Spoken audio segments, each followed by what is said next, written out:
Everything in your life is a reflection of a choice that you have made. If you want a different result, make a different choice. Hello my loves, welcome back to my channel, and if you're new, I'm Roxy and I'm so happy to have you here. In today's video, I wanted to share with you a mindset that can completely shift the way that you show up for yourself, especially on those days that you rather lay in bed and just scroll on TikTok. Let's be honest, there are times in life that we just don't want to do anything. We don't want to do that workout. We do not want to be cleaning up or tidying. We definitely don't want to be doing the essay that we're supposed to be doing or that work project. Or in general, we just don't want to get started on the thing that we've been avoiding. We just want to feel good. But the thing is, motivation does not just come to us when we need it the most. This is not about willpower. It's not about forcing yourself to do something. Come a little closer.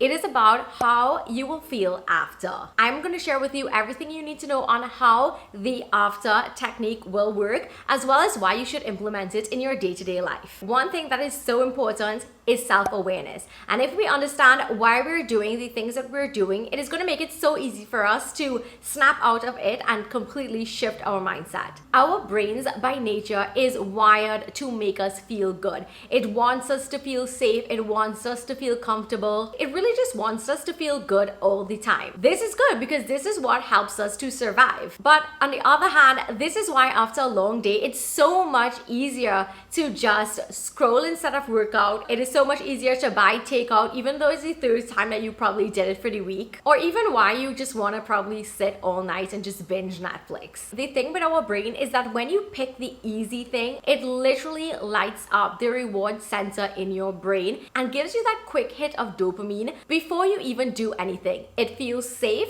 It feels comfortable. It feels good to scroll. It feels good to eat fast food. It feels good to watch Netflix. It feels good in the moment. But the thing to remember is that these wanting feelings are just momentary. It is not going to last for a sustained period of time. It's like a quick hit and it's over. I'm sure you can relate to the quick relief of eating that entire tub of ice cream or skipping your workout at the gym, whatever it is that you know you don't want to be doing that you should be doing. How do you feel after that? You feel sluggish, you feel tired, groggy, you feel regret. I know whenever I miss a workout that I know I had planned, I feel regret after. Whenever I've eaten or even overeaten, I feel so sick after.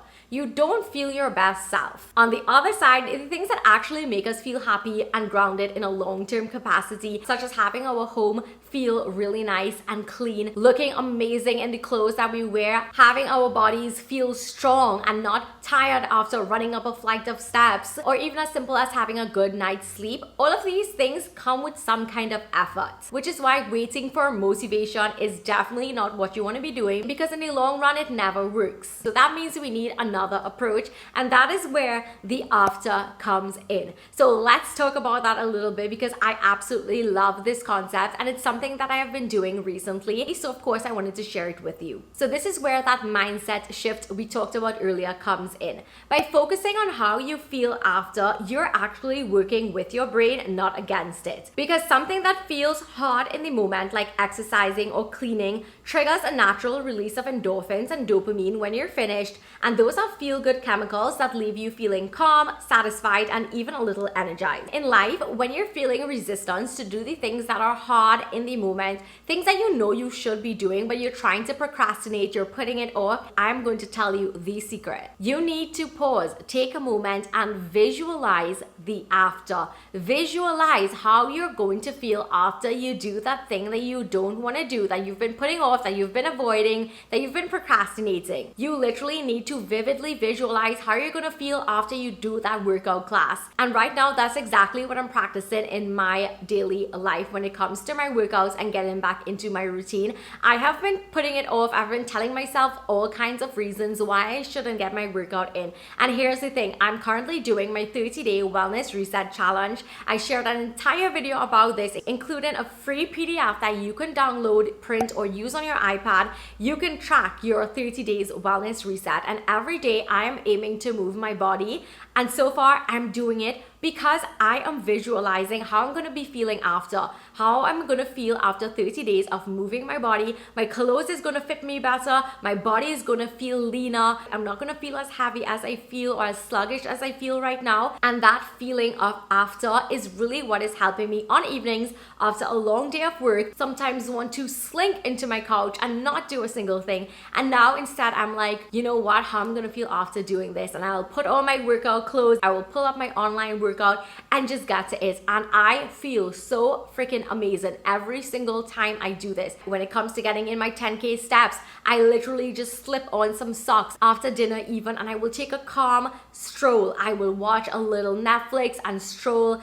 On mornings, I will take a quick little 10-minute walk. I will do these little things because I am visualizing so clearly how amazing I'm going to be feeling after. Visualize how you're going to be feeling after you wash that load of laundry before it piles up and gets out of control. The dishes in your sink that are slowly piling up. Visualize when you come home the next day from work or you wake up on mornings and you don't see any of those dishes in the sink. How good would you feel versus coming home and meeting an entire pile of dishes that you now have to sort through? It's not a vibe. It's not what we want. Think about how you will feel after you submit that homework assignment or that work project that you're doing. How are you going to be feeling when you've done it well and you get back good results or good feedback? When I come home from the groceries, sometimes I just feel like I just don't want to meal prep for the life of me. I don't want to cut up anything. I don't want to do anything.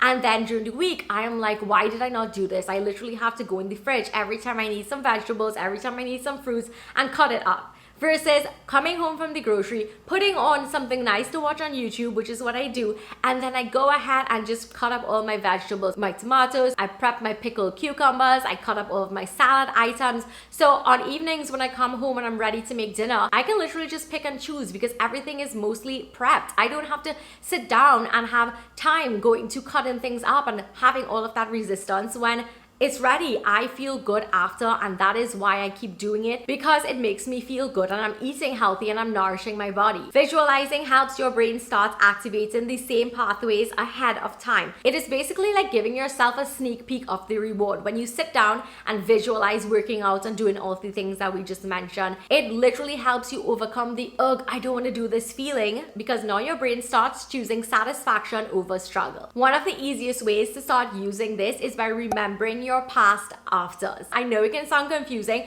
but basically it's remembering the feeling that you've had in the past after you did something that you loved, that made you feel good. So think about the last time that you pushed yourself to do something you didn't want to. Maybe it was a puzzle that you were putting off doing, and I finished this one and I felt so freaking good after, and that is what kept me going. The feeling of finally seeing it all together and framed on my wall. Amazing, best feeling ever. Think about the last time that you did that amazing workout class. You feel so good, your body is sore, yes, but it's a good feeling. You feel even more amazing when you start seeing your body changing to line up with the fitness goals that you have in mind for yourself. Maybe it is choosing to eat the food that you meal prepped instead of buying takeout. Do you remember how these things feel after? I am sure you do. You could literally sit back and think about all the amazing things that you have done that you felt so good after. Your body is lighter, your mind is clearer, and you feel proud of yourself. And those memories are proof that it works. So the next time that you get stuck, ask yourself, how am I going to feel after? You're not gonna ask yourself, do I really wanna do this right now? No.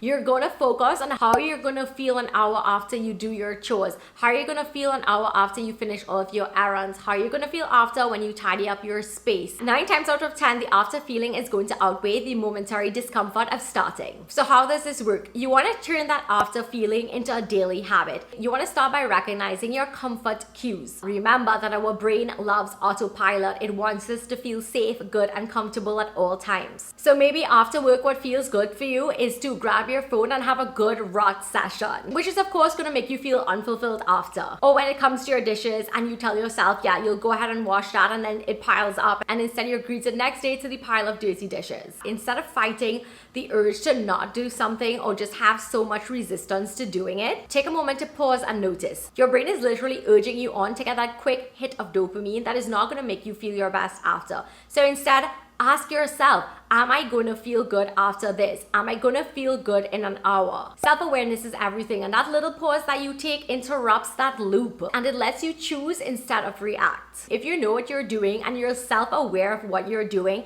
it makes it so much easier to stop. And it makes it so much easier to redirect yourself and shift your mindset. Something else you want to do is to anchor in that after feeling. When you find yourself procrastinating to do something, take a second and close your eyes and vividly imagine how your room is going to look when it's nice and clean. The calm that you feel after doing an everything shower.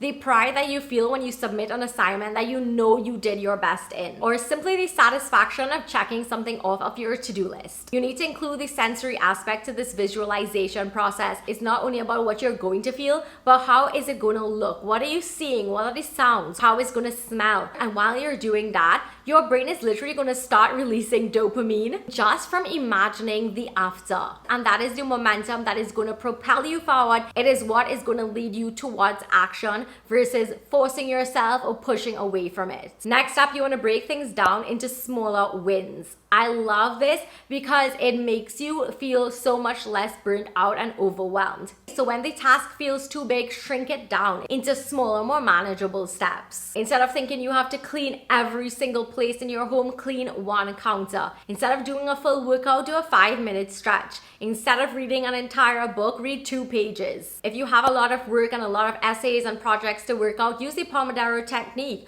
Work for 25 minutes undisturbed with deep focus and then take a 5-minute break. These quick checkpoints train your brain to associate effort with reward, which builds consistency without burning out. And that leads me to my next point, which is to build personal after rituals. Make the reward something that you love. Maybe after working out, you take a really nice everything shower. You use wood therapy tools and give yourself a really nice roll out on your legs. After you clean and tidy and put away your home for the night, you pull out your book, make a nice hot cup of tea and curl up and read. All of these little rituals make your brain crave the cycle of effort leading to soothing rewards. And again, remember, your brain loves a reward. Your brain loves to be comfortable. It loves to feel good. So after you visualize how you're going to feel after, you put in the effort and then have that little ritual or reward, your brain is going to love you for it. And the more you repeat this, the more it becomes so natural to you. It's automatic. You don't even have to think about it. There's no set of resistance going to it because your brain is like, yes, girl, you do the thing.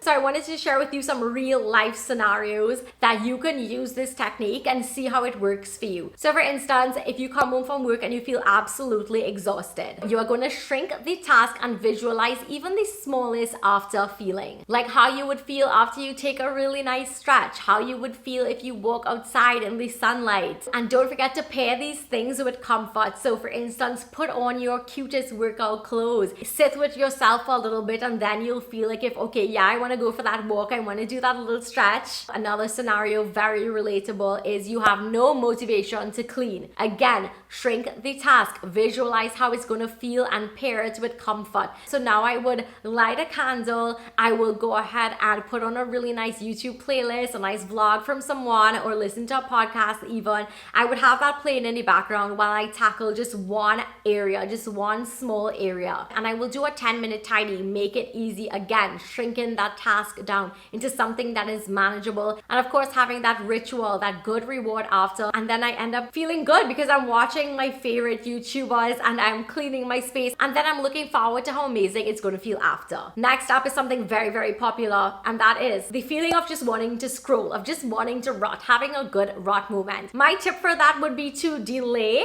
and then do it. So delay that scrolling. Do something else first and then reward yourself by scrolling instead of just jumping to scrolling and then feeling like shit after because you got nothing done. You can finish a puzzle that you're building, a book that you're reading, the space that you're tidying, the project that you're working on, and then you can be like, okay, you know what? I did it. Now let me take some time to scroll. And I don't recommend doom scrolling for hours on end. Like give yourself like a little 15 minutes, indulge in that quick hit of dopamine and then move on. Another scenario could be like you just simply literally don't want to do anything at all. What you can do is focus on the smallest wins. Have a glass of water, hydrate yourself, make your body feel good. Maybe it's putting on your favorite song and doing a little dance or stretch or whatever it is. Remember that the goal is not to do it all or do as much as you can or just do the most in general. It is about doing the little things that's going to make you feel good. It's about visualizing how you're going to feel after. So the next time that you find yourself not wanting to do something, you find yourself showing resistance to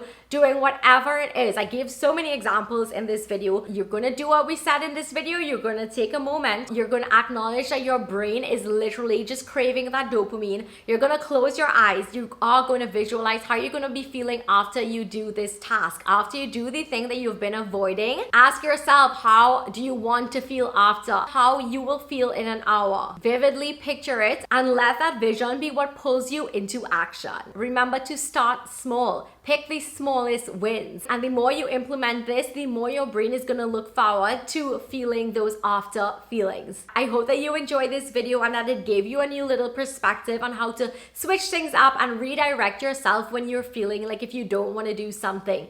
Remember that life is meant to be lived. It's not meant to be on our phone scrolling or just idly wasting time. If this helped you in any way, comment down below. Send me a DM. I would love to know what you thought. Also, don't forget to give this video a huge thumbs up because it means so much to me and it lets me know that you are enjoying this content. Don't forget to also subscribe so you won't miss a thing. Thank you so much for watching and I will see you in my next video. Bye! Mwah.